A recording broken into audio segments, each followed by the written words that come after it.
학자일 때하고 비평가일 때하고 또 시민운동가일 때하고 정당의 대표일 때하고 또 나가서는 대통령이 됐을 때 그 위치가 다 달라야 되거든요. 사실 그렇죠, 그렇죠. 이재명 대통령을 한번 저는 참조를 했으면 좋겠어요. 저는 이분이 이제 옛날에 성남시장으로 완전히 지역의 변방에 있을 때부터 이분을 굉장히 유심하게 봤던 인물 중에 한 사람이거든요. 계속. 예. 예, 그래서 예전에 아주 오래전인데 제 친구가 그런 얘기를 한 적이 있어요. 그러니까 야, 너는 요즘 누가 그렇게 관심이 있냐? 네. 그랬더니 제가 이제 그 친구한테 아니, 너는 누구한테 관심이 있는데 그랬더니 아니 나는 그 일론 머스크라는 사람이 굉장히 관심이 있다는 거예요. 그 친구가. 네. 그래서 야, 나는 이재명이라는 사람이 굉장히 관심이 간다. 이런 얘기를 할 정도였는데 그때 네. 이재명 대통령이 그때부터 지금까지 오는 것을 보면 같은 이재명이 아니에요. 계속 때마다 예, 변신을 했다. 예, 성남시장이었을 때 그 이재명과 경기도지사가 됐을 때 이재명하고 또 정당의 대표가 됐을 때 이재명하고 그러니까 행정적인 역할만 했었을 때 또 작은 행정의 어떤 그런 수장이었을 때, 네. 큰 행정가였을 때, 네. 또 정당의 대표였을 때는 나름대로 어떤 진영의 논리를 대변해야 되기도 하지만 지금 내가 보수다라고 하는 그 얘기가 뭡니까? 대통령이 된다는 거는 왼쪽, 오른쪽 모든 세대를 통합해야 되는 그런 입장에 있는 사람이지 어떤 진영을 대표하면 절대 안 되거든요. 근데 조국 대표가 지금 하고 계시는 그런 생각들은 이제 좀 그런 점에서 아쉬운 점이 좀 상당히 있다고 사실 생각이 들어요. 이재명 대통령이 완전 무명의 네. 그 일부 이 대통령을 폄하하는 사람들은 변방사또, 네. 변방사또라고 불렸을 때 근데 역사는 변방에서 시작되는 거예요. 그렇죠. 네. 그렇긴 한데 변방사또일 때는 자신의 이름을 또 존재감을 알리기 위해서 선명한 메시지를 많이 낼 수밖에 없는데 점점 이제 상대해야 할 그런 국민들이 많아지고 넓어지면서 그럼요.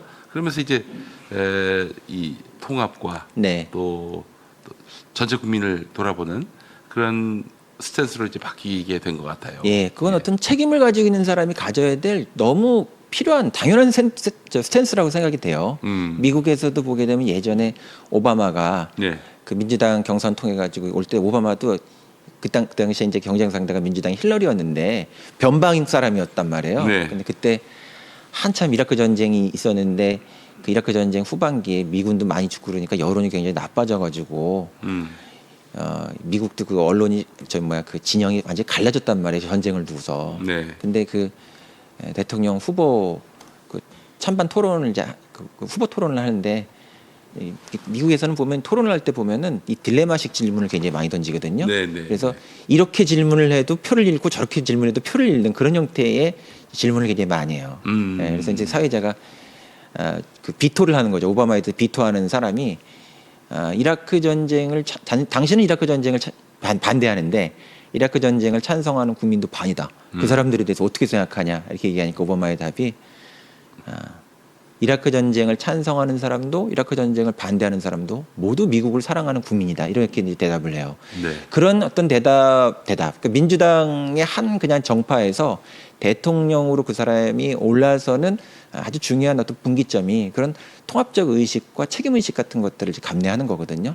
그런 거는 보면은 그런 대답을 할 경우에는 양쪽 진영에 대해서 뭔가 조금씩은 다 서운함을 또 갖게 만드는 그런 대답이기도 한데 네. 그런 것들을 이제 감내하는 게 큰 정치가의 위치라는 생각이 듭니다. 네, 알겠습니다. 자, 마지막으로 이재명 대통령 100일 어제였습니다. 어떻게 우리 함동균 박사님은 평가하십니까? 뭐 100일에 우리가 평가를 할 수는 없다고 생각해요. 그러나 100일만 갖고. 네, 예. 예. 그런데 굉장히 우리가 열심히 하는 대통령을 보고 있다라고 하는 그 진정성 자체에 대한 평가 이런 거에 대해서는 거의 이론의 여지가 없다고 생각이 되고 그 다음에 이분이 움직이시는 방식을 보면은 굉장히 준비가 정말 잘 된 사람이라는 생각은 정말 많이 드는 것 같아요. 네, 그래서 네, 네. 대통령은 그러니까 아까 성남지사, 경기지사, 당대표 이런 얘기도 말씀드렸지만 지금 대통령이잖아요.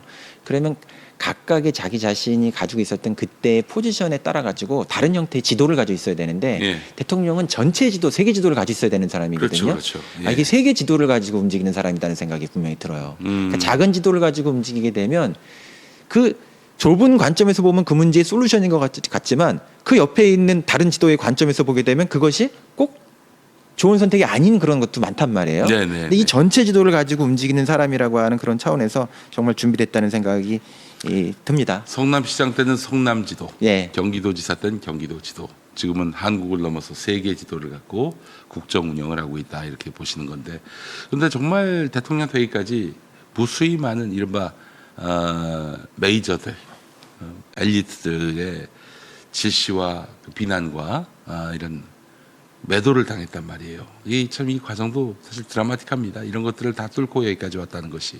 네, 그러니까 우리는 평가라고 하는 거를 너무 쉽게 하고 쉽게 판단하고 전면적으로 메시아로 여겼다가 전면적으로 그 사람을 악마하는 건 너무 익숙하거든요. 네. 사람을 오래 봐야 돼요. 저는 이재명 대통령에 대해서 그 사람이 뭐 어떤 신은 아니죠. 그렇지만 예. 오랫동안 그 사람이 변방에 있었을 때부터 그분에 대해서 굉장히 미세하게 이게 봐왔기 때문에 굉장히 그 사람의 메시지가 굉장히 일관성이 있는 사람이라고 하는 거에 대한 제가 믿음이 분명히 있어요. 네. 그런 게 있고 그리고 이제 마지막으로 하나 이제 100일이 됐으니까 좀 당부드리고 싶은 거는 예. 제가 느끼는 거예요. 예, 어떤 예. 거냐면은 지금 국민들이 평소에 보지 못했던 걸 보면서 굉장히 쾌감을 일으키는 것 중에 하나가 대통령이 주재하는 국무회의라든가 여러 어떤 그 장소에 가가지고 대통령이 돌아다니면서 회의를 직접 주재하고 코멘트하고 이런 것들을 보면서 굉장히 쾌감을 느끼죠. 네. 대통령이 모든 현안에 대해서 장악하고 있고 또 너무 똑똑하고 속 시원한 얘기를 한다. 사리 분별을 또 잘해서 말씀을 하신다. 이런 거에 대해서 쾌감을 이제 느끼는데 그게 한편으로 이제 보게 되면은 가장 열광할 수 있었던 그런 아이템이 가장 독이 될 수도 있어요. 그러니까 국가는 대통령 혼자 운영하는 게 아니란 말이에요. 그렇죠.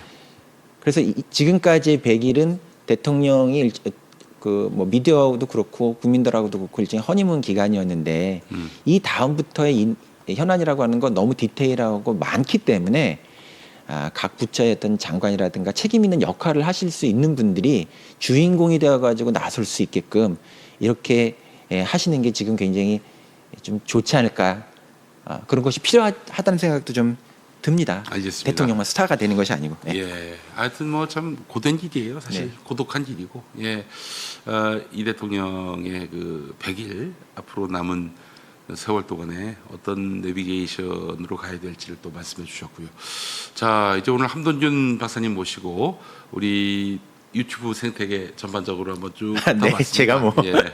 그러면서 또 이른바 민주진영에서의 이런 담론 구조는 어떻게 바뀌어야 할지. 근데 김어준 총수는 제가 봤을 때는 참 애틋한 마음도 있고 그래서 이분이 저걸로 얼마나 더 갈 수 있을까 하는 생각도 좀 들긴 합니다만은 근데 또 우리 4050이 또 든든히 또 뒷받침해주고 있으니까 뭐 당분간은 뭐 어려움이 없지 않을까도 생각이 됩니다만은 네. 예. 본인이 예. 그렇게 어떻게 보면 좀 절대적인 힘을 가지고 있는 이제 그런 사람은 미디어뿐만 아니라 예. 정치 권력도 그렇고 경제 권력 다 마찬가지인데 어떻게 보면 절대 반지를 낀 것과 같은 그 느낌을 가지고 계신 분들이 있단 말이에요. 예, 예. 그 상황에서. 또 누구나 다 그렇게 예. 꿈을 꿀 거예요. 그렇게 근데 되기를. 거기서 발생된 문제들은 본인이 절대 해결할 수가 없어요. 예. 그래서 그거는 거기에 대한 견제를 할 수 있는 경쟁 권력이 등장을 해야 되거든요. 네. 그래서 주변에서 새로운 미디어들이라든가 거기에 대해서 자유롭게 어떤 그 사리 분별을 잘 할 수 있는 그런 어떤 발언들을 통해 가지고 힘의 분산 같은 것들이 이루어질 수 있게끔 하는 거. 그러니까 민주주의는 어떻게 보면 절대 권력을 절대 권력으로 교체하는 거라기보다는 네. 절대 권력이 되지 못하게끔 절대 반지를 빼게 하는데 중요한 역할을 하는 게 민주주의 제도거든요. 예. 그거를 잘 알고 있는 사람이 이재명 대통령이에요. 네. 윤석열을 대체하지 않잖아요. 네, 그런 그럼요. 것 자체가 신학이 구학을 대체하는 그렇죠. 그런 일은 없어야 한다. 네. 알겠습니다.